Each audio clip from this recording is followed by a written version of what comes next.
الحمد لله وكفى وسلام على عباده الذين اصطفى اما بعد قال النبي صلی اللہ علیہ وسلم الطواف بالبیت صلاۃ۔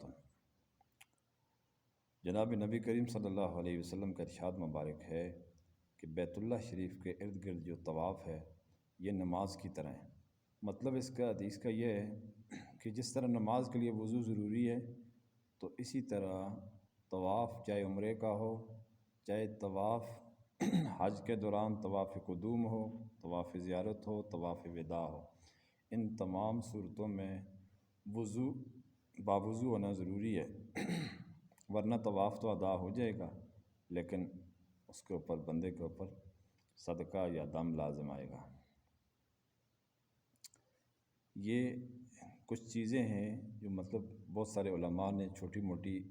حج کی آداب سے متعلق، سنتوں سے متعلق کتابیں لکھی ہوئی ہے، وہ پڑھنی چاہیے۔ بعض حضرات کو یہ مسائل پتہ نہیں ہوتے، اسی طرح کافی سارے لوگوں کو اس چیز کا نہیں پتہ ہوتا کہ طواف کہاں سے شروع ہوتا ہے۔ طواف حجر اسود سے شروع ہوتا ہے۔ حجر اسود وہ جگہ ہے کہ اس کے بالکل جب آپ کھڑے ہوں گے نا تو دائیں طرف، آپ کے بائیں طرف حجر اسود ہوگا، دائیں ہاتھ پر سامنے سبز لائٹ لگی ہوئی ہے، تو اس سبز لائٹ کا مطلب یہ ہے کہ یہاں پر جو ہے حجر اسود ہے، یہاں سے بوسہ دے کر اگر ممکن ہو، اگر ناممکن ہو تو پھر ہاتھ سے استلام کر کے اس کی طرف، تو طواف کا چکر شروع ہوتا ہے، ختم بھی وہیں پر ہوتے ہیں 7 چکر۔ اسی طرح بعض لوگ رمی جمار یعنی شیطان کو کنکریاں مارتے وقت کنکری سے کوئی بڑی چیز اٹھا کر پھینک دیتے ہیں، مثلاً ان کے پاس کوئی بھی ہو، کوئی چیز بھی ہو، گھڑی ہے، جوتی ہے یا کوئی اور چیز ہے یا کوئی کپڑا ہے، تو غصے میں آ کر وہ اس کو مار دیتے ہیں۔ تو بھائی اصل مقصود شریعت کا اوپر عمل کرنا ہے، اصل مقصود کنکریاں مارنا نہیں ہے یا جوتیاں مارنا نہیں ہے، شریعت کے حکم کو ترجیح دینے مد نظر۔ شریعت کا حکم یہ ہے ابراہیم علیہ السلام سے لے کر آج تک، بلکہ اصل بات بھی یہ ہے کہ ابراہیم علیہ السلام نے وہاں جو شیطان ان کے سامنے آیا تھا وہ کنکری اٹھا کے ماری تھی، جوتی یا کوئی اور چیز نہیں ماری تھی۔ اس وجہ سے حج کے اندر انہی کی سنت،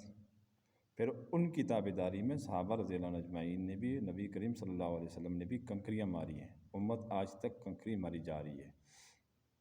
لہٰذا ضروری ہے کہ وہ کنکری ہی استعمال کریں شیطان کو مارنے میں، کوئی بڑی چیز مارنے کی ضرورت نہیں ہے، نہ ہی یہ کوئی مسنون عمل ہے، نہ ہی یہ کوئی شریعت کا حکم ہے۔ اصل مقصود جو ہوتا ہے عبادات کے اندر، مثال کے طور پر وہ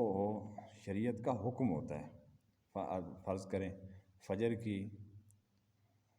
جو فرض ہیں وہ 2 ہیں، اگر کوئی بندہ اصرار کر کے 4 پڑھے، بظاہر عمل تو اچھا ہے لیکن اس کی نماز نہیں ہوگی، گناہ گار بھی ہوگا، اگرچہ وہ اپنی طرف سے سوچ اچھی رکھ رہا ہے کہ بھائی اللہ کی عبادت ہی ہے، 2 کے بجائے 4 پڑھنی چاہیے، 4 سجدوں کے بجائے 8 ہو جائیں گے، سجدے زیادہ ہو جائیں گے، لیکن یہ بات نہیں ہے۔ اسی طرح یہاں بھی سمجھنا چاہیے کہ اصل مقصود نبی کریم صلی اللہ علیہ وسلم کی، صحابہ کی، ابراہیم علیہ السلام کی تابعداری ہے، اصل مقصود جو ہے وہ کنکر مارنے یا جوتے پھینکنے وہاں پر نہیں ہے۔ اسی طرح اور بہت ساری غلطیاں کوتاہیاں کرتے ہیں تو اس سے اجتناب کرنا چاہیے۔ اللہ تبارک و تعالی ہم سب کو ان باتوں پر عمل پیرا ہونے کی توفیق عطا فرمائے۔ وآخر دعوانا ان الحمد للہ رب العالمین۔